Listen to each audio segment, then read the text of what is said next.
نہایت واجب الاحترام عزیز دوستوں اور بزرگوں، حضرت آدم علیہ السلام کا قصہ آپ کے سامنے عرض کیا جا رہا ہے۔ اللہ تعالیٰ نے قرآن مجید میں بہت سے مقامات پر اس قصے کو بیان فرمایا، اور اس قصے میں ہمارے لیے بہت سی حکمت اور نصیحت کی باتیں ہیں۔ اس لیے میں تفصیل سے آپ کے سامنے یہ قصہ عرض کر رہا ہوں۔ گزشتہ جمعہ مبارک کی خطاب میں بات یہاں تک پہنچی تھی کہ جب شیطان نے اللہ تعالیٰ کے پوچھنے پر وہ حربے بتائے جن کے ذریعے سے وہ اولاد آدم کو گمراہ کرے گا، تو اللہ تعالیٰ نے شیطان کے جواب میں فرمایا تھا کہ اے ابلیس، میرے جو بندے ہوں گے ان پر تیرے یہ حربے کامیاب نہیں ہوں گے، نہ وہ تیرے وسوسوں سے گمراہ ہوں گے، اور نہ ہی دنیا کی یہ نعمتیں اور یہ دنیا کے جو دھوکے کے سامان ہیں ان کے ذریعے سے وہ تیرے فریب میں آئیں گے، اور نہ ہی وہ تیرے لشکریوں سے خوف زدہ ہوں گے۔ یعنی تیرا کوئی حربہ بھی میرے نیک بندوں پر کارگر کامیاب نہیں ہوگا۔ وہ ہر حالت میں اللہ کو یاد رکھیں گے، نہ تجارت، نہ خرید و فروخت، نہ دنیا کا مال و دولت، نہ رشوت کی لالچ، نہ دنیا کی حرص اور طمع انہیں اللہ کی یاد سے غافل کرے گی، اور نہ ہی دنیا کے کافر اور منافقین کے جاہ و جلال، شان و شوکت سے وہ گھبرا کر اپنے ایمان کو داؤ پہ لگائیں گے۔ دوسری بات اللہ تعالیٰ نے یہ فرمائی تھی کہ اولاد آدم میں سے جو بھی تیری پیروی کرے گا، جو بھی میں اسے تیرے ساتھ جہنم میں ڈالوں گا، تجھ سے اور تیرے ماننے والوں سے جہنم کو بھر دوں گا۔ یعنی اللہ تعالیٰ نے کہیں بھی یہ نہیں فرمایا کہ بھائی اولاد آدم جو مرضی کرتی رہے، گمراہی کا راستہ اختیار کرے، شیطان کے پیچھے چلے اور میں پھر بھی اس کو بخش دوں گا، نہیں، بلکہ فرمایا کہ جو بھی لمن تبعک منہم، شیطان نے آگے سے کہا کہ اولاد آدم کی اکثریت میری پیروی کرے گی۔ اللہ نے فرمایا کوئی بات نہیں، ساری اولاد آدم بھی تیری پیروی کرے تو میں جہنم میں ڈال دوں گا۔ یہ دو باتیں، پہلی بات کہ میرے بندوں پہ تیرا اثر نہیں چلے گا، اور دوسری بات جو تیرے پیچھے چلے گا وہ جہنم کا ایندھن بنے گا۔ اس کے بعد بات آگے بڑھاتے ہیں۔ اللہ تعالیٰ نے آدم علیہ السلام سے فرمایا، اے آدم، یا آدم اسکن انت وزوجک الجنہ، تو اور تیری بیوی جنت میں رہو، فکلا من حیث شئتما، جیسے تم چاہو، جہاں سے چاہو، جس طرح چاہو جنت میں رہو، کھاؤ پیو، مزے کرو، خوب جی بھر کے تم جنت میں کھاؤ۔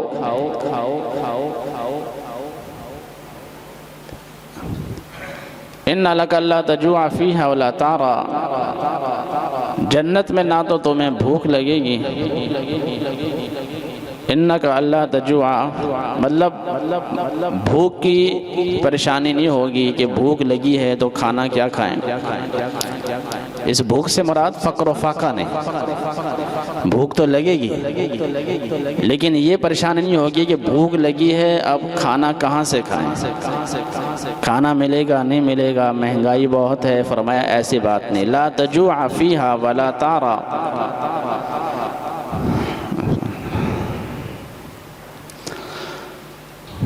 نہ کپڑے کی پریشانی، نہ پہننے کی پریشانی، نہ بھوک کی پریشانی۔ وَأَنَّكَ لَا تَظْمَأُ فِيهَا وَلَا تَضْحَىٰ، نہ اس میں پیاس ہوگی، وَلَا تَضْحَىٰ، نہ گرمی ہوگی، نہ دھوپ ہوگی۔ اس لیے جنت میں تم رہو، کسی قسم کی پریشانی تمہیں نہیں ہوگی۔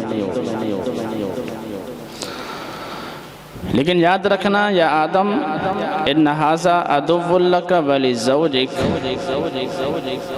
لیکن یاد رکھنا یا آدم، یہ شیطان تمہارا دشمن ہے، تیرا بھی، تیری بیوی کا بھی۔ کہیں ایسا نہ ہو کہ شیطان تمہیں جنت سے نکالنے میں کامیاب ہو جائے۔ فلا یخرجنکما، کہیں شیطان تمہیں جنت سے نکال نہ دے۔ فتشقا، جنت سے نکلنے کی صورت میں تم ناکام ہو جاؤ گے۔ ظاہر بات ہے جو مزے جنت میں وہ کہیں اور تو نہیں، اس لیے اس بات سے تم نے چوکنا رہنا ہے کہ شیطان کہیں تمہیں اچک نہ لے۔ اللہ نے ساتھ یہ بھی فرمایا کہ لا تقربا ھذہ الشجرہ، کہ اس درخت کے قریب تم نے نہیں جانا۔ اب وہ درخت کیا ہے؟ مختلف روایات ہیں، بعض فرماتے ہیں کہ گندم کا وہ دانہ تھا، بعض فرماتے ہیں انگور، بعض فرماتے ہیں انجیر، مختلف روایات ہیں۔ بہرحال جو بھی ہے، آدم علیہ السلام کی آزمائش کے لیے اللہ تعالیٰ نے فرمایا کہ اس درخت کے قریب نہ جانا، فتکون من الظالمین، ورنہ تم ظالموں میں سے ہو جاؤ گے۔ ٹھیک ہے، آدم علیہ السلام جنت میں رہنے لگے، ان کی بیوی ساتھ حضرت حوا۔ اب شیطان نے اپنا اثر دکھانا شروع کیا، وہی حربے جو شیطان نے بولا تھا۔ پہلا حربہ وسوسہ ڈالے گا دلوں میں، فوسوس الیہ الشیطان فوسوس لہم الشیطان، شیطان نے دونوں کے دلوں میں وسوسے ڈالنے شروع کیے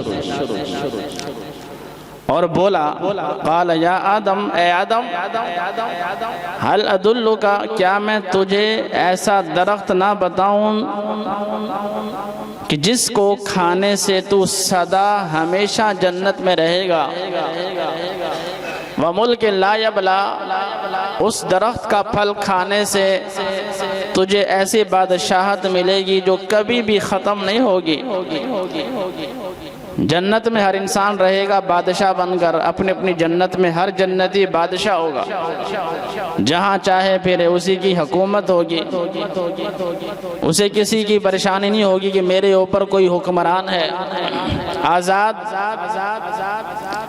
اور انسان کی یہ فطرت ہے، وہ آزادی چاہتا ہے، انسان کی یہ فطرت ہے کہ وہ ہمیشگی چاہتا ہے۔ اور اللہ تعالیٰ نے دنیا میں جو نعمتیں ہمیں عطا فرمائی ہیں، ان کا مقصد بھی ہے۔ امام غزالی رحمۃ اللہ علیہ نے احیاء العلوم میں لکھا ہے کہ اللہ تعالیٰ نے دنیا میں جو لذتیں پیدا فرمائی، کھانے کی لذت، پینے کی لذت، پہننے کی لذت، عمدہ مکان میں رہنے کی لذت، جو بھی لذت اللہ نے دنیا میں پیدا فرمائی، اس کا مقصد یہ ہے کہ انسان دنیا میں رہ کر ان لذتوں سے فائدہ اٹھائے اور اس کے دل میں جنت کا شوق پیدا ہو۔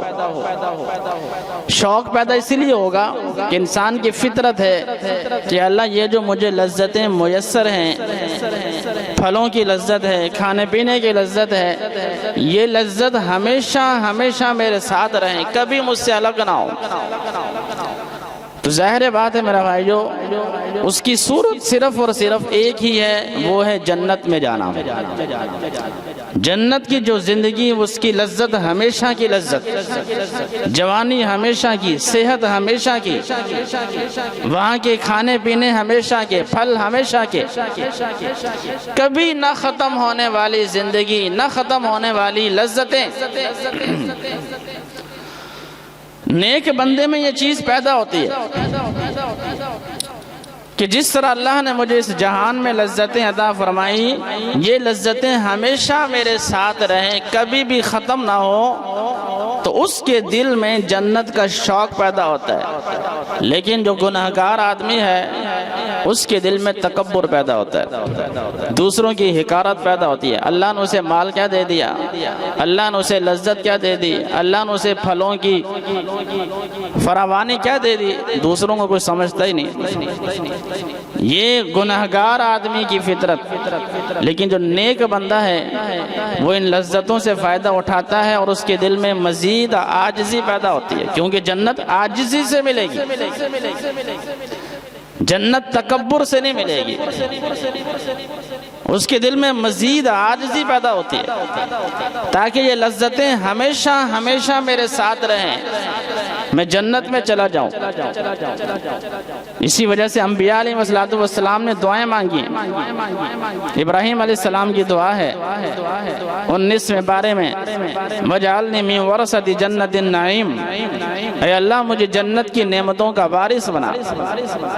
ہم اذان کے بعد آپ علیہ السلام کی جو دعا مانگتے ہیں، اللہم رب ھذہ الدعوۃ التامہ والصلاۃ القائمہ، اس میں بھی جنت کا ذکر کہ اے اللہ کریم اپنے محبوب صلی اللہ علیہ وسلم کو جنت میں اعلیٰ درجہ عطا فرما، مقام محمود عطا فرما۔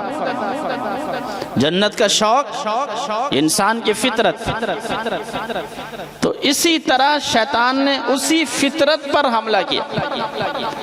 شیطان نے اسی چیز کا حوالہ دیا کہ اے آدم، کیا میں تجھے ایسے درخت کی طرف رہنمائی نہ کروں جس کا پھل کھانے سے تو ہمیشہ ہمیشہ جنت میں رہے، کبھی بھی نہ نکلے، وَمُلْكٍ لَا يَبْلَى، اور ایسی بادشاہت جو کبھی بھی فنا نہ ہو۔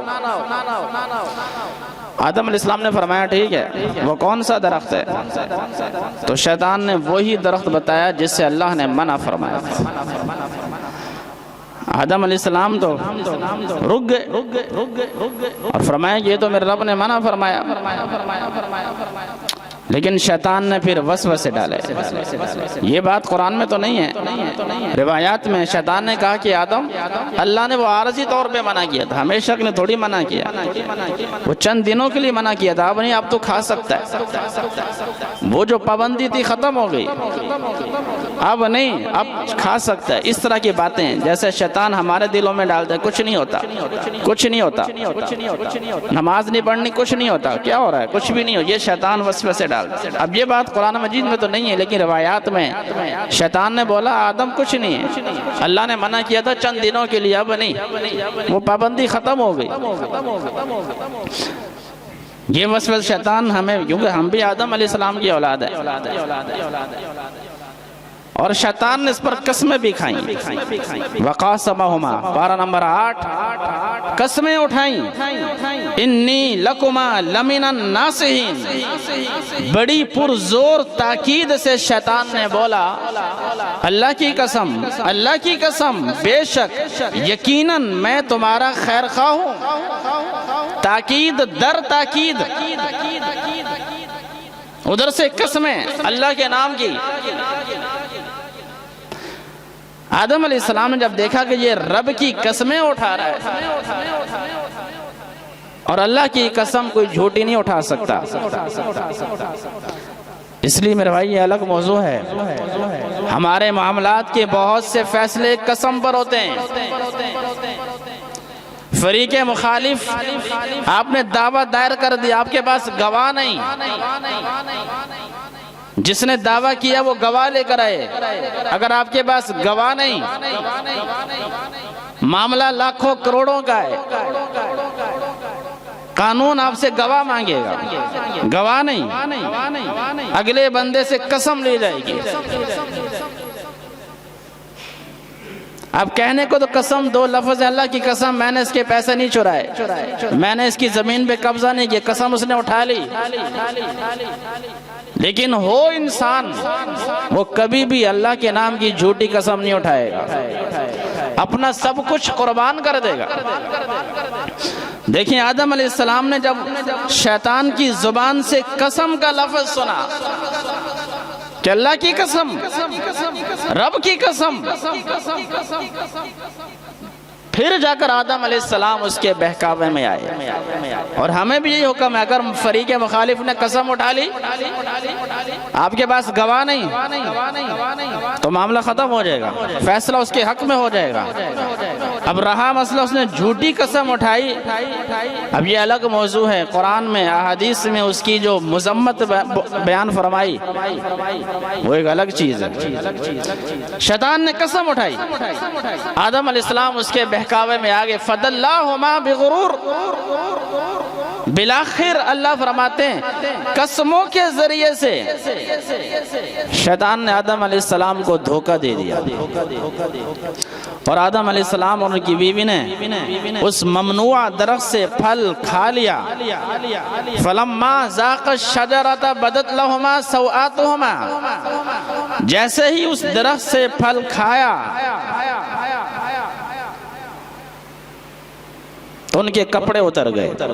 پہلا اثر اللہ کی نافرمانی کا، انسان بے حیائی کی طرف جاتا ہے. پہلا اثر انسان جب دین سے ہٹتا ہے بے حیائی کی طرف جاتا ہے. آدم علیہ السلام نے اس ممنوع درخت سے پھل کھایا جس سے رب نے منع فرمایا، نافرمانی ہوئی. پہلا اثر کپڑے اتر گئے.